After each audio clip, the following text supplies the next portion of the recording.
Hello everyone and welcome back to another video on Padukyu. I know you have all been eagerly awaiting my newest video, or so I like to think.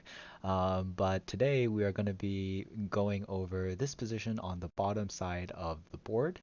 And I know in my previous video I said I would be talking about this attachment to the large knight by white. But that video is coming. But for this week, I've decided to go with this particular board position. And it was interesting because there was a Reddit post about this particular board position, except it was more like this, where a person was asking how they should play as white. And of course, there's a lot of very good options here. This move, while it seems slow, is a very solid option. White can also go directly into the 3-3, which is my preferred choice. And it could be something like this as well, and black would play away. And then, of course, this is not all territory for black. And even a move like this by white, like the territory on these two sides is more than equal to what's available here, even though it may not look this way. And there's also the knight's approach that white could do here, but locally, white could also play this move as well.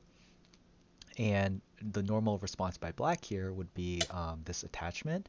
And if the ladder is good for white on both sides, and what I mean by that is if there are white stones here around C10 and around Q10-ish, then white can go for this wedge here. So if black Ataris and Ataris again, white can cut, force the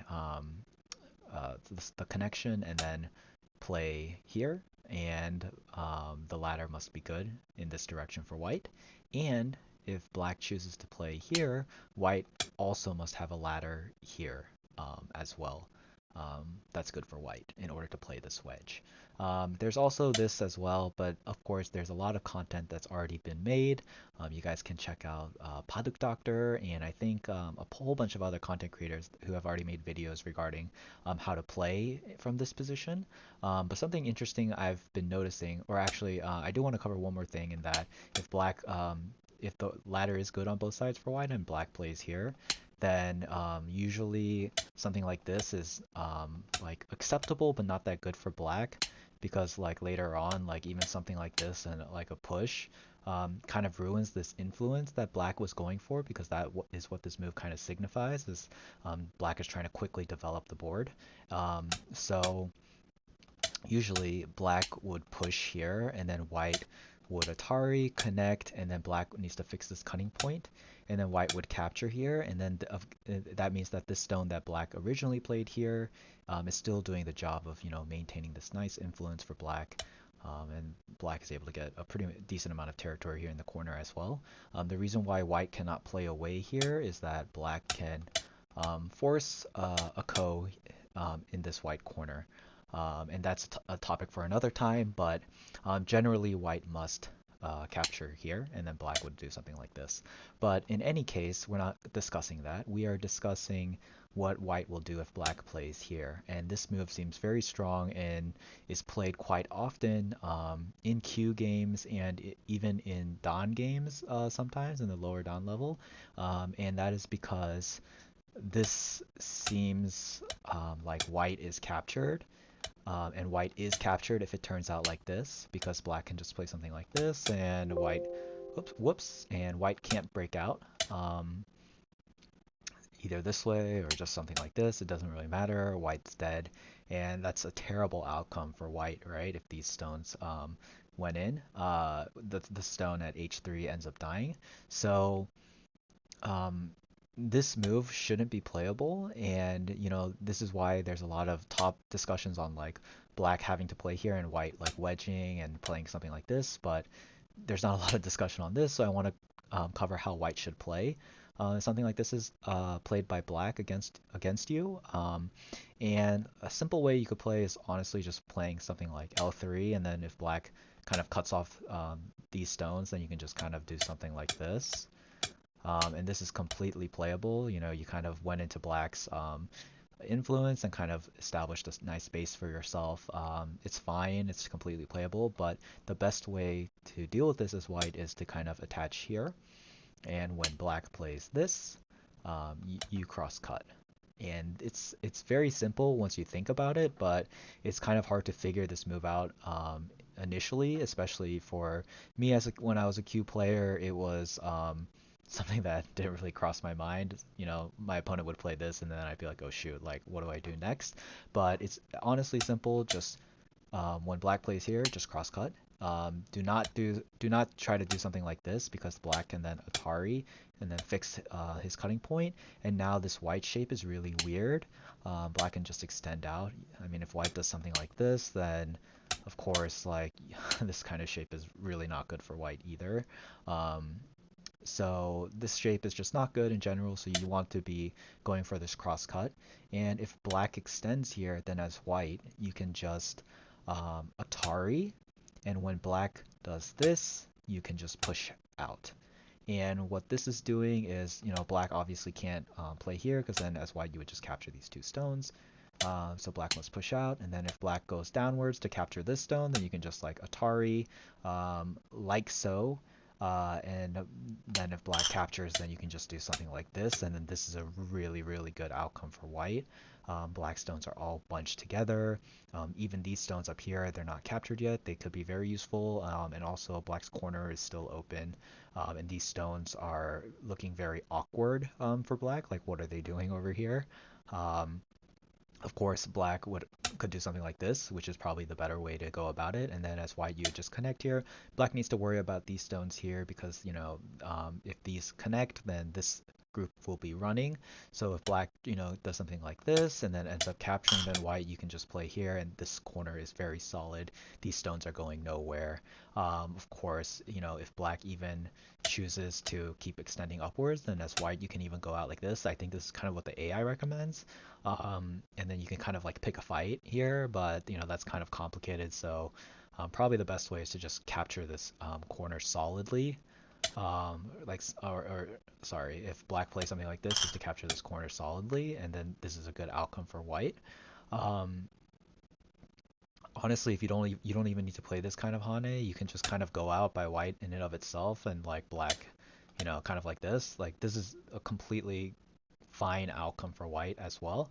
But of course, this is a little bit more of that advanced kind of hangma that you want to know as white in this scenario. So if black kind of decides not to extend out here, but Atari's downward, you can just extend, and if black, you know, kind of like extends upward here, then you can just capture this black stone here, sacrifice this one stone, and then black still kind of needs to worry about the stone moving. Like there's the undercut that this white stone could be forcing, and you know it's a huge threat. So if black plays here, then white you can play a very sharp move by playing something like this or this, and this threatens to kind of get rid of black space while also protecting your corner. And so if black defends, you know, it's like something like this, then as white you can just jump out here, and then these black stones are very scrunched together and very inefficient. While you are, you know, protecting your corner, you have this nice shape here. It's a great outcome for white. On the other hand, you know, if black, obviously this is a disaster by black if black chooses to kind of drop down here, because then, you know, something like this, you know, this is completely devastating to black. So I don't really feel like I need to discuss that, but if black connects here as well, like white should still play the same way. This is honestly a better way to play for black, even though it's not good either, you know. If the reason black might play this way is because black might be looking to kind of undercut into white's territory here, but as white you can do exactly the same thing, undercut into black's star point stone here as well, and then this result is still a great outcome for white. If black even chooses to do something like this, it's very simple for white. You can just extend outward, and there's no problem with the base of your white stones here at all. So black might also want to prevent white from kind of coming into the corner, so we might do something like this, and in this case you do the same thing, play this nice sharp move, and then just extend outwards. Again, this is a fantastic outcome for white. These black stones are highly inefficient. So if that doesn't work, black might play this move, and this is kind of the very calm standard move is looking for a ladder on this white stone next, right? Because if black plays something like this, it's going to be a ladder. Good move by black. As white in this scenario, you need to think of two things. And one is this ladder good for white or good for black?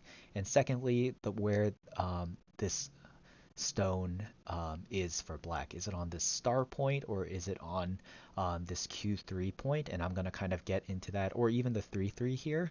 I'm going to kind of get into that by going into this next variation, which is when white hanes downwards.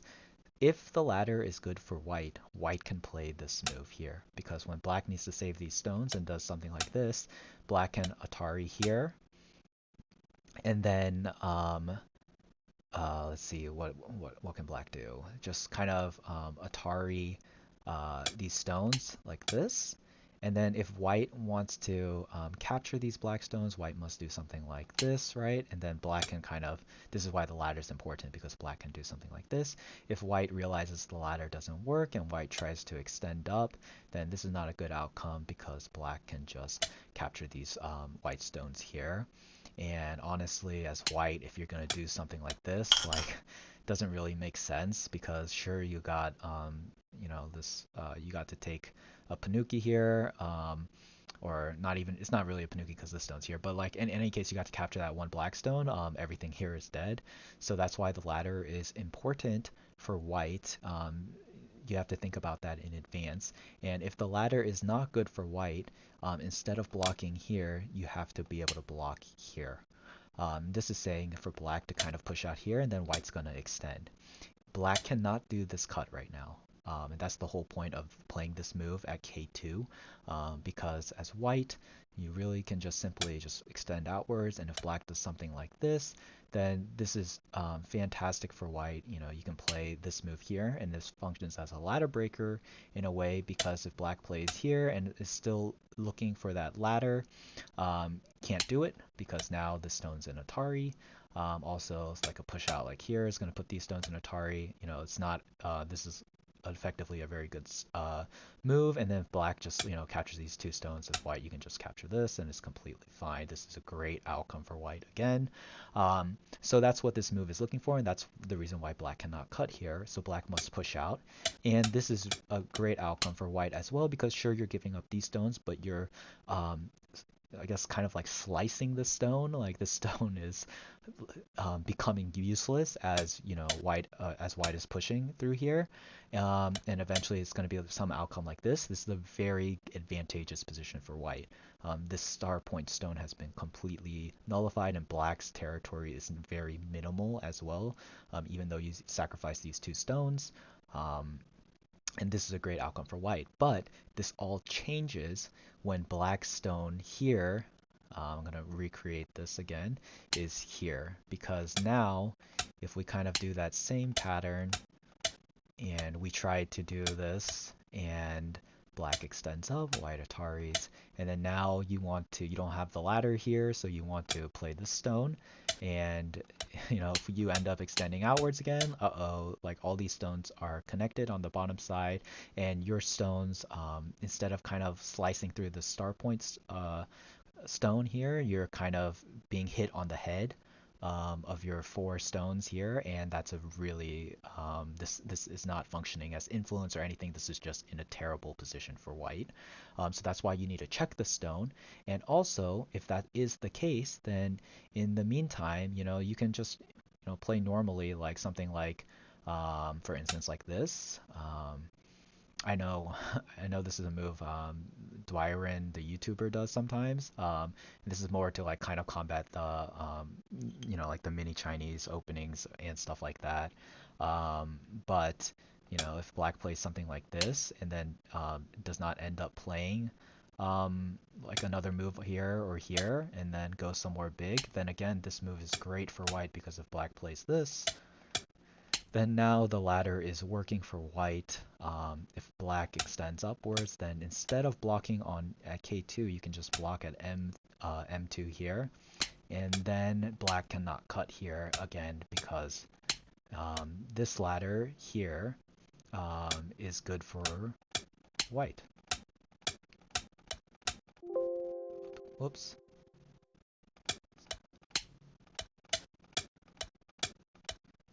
As you can see.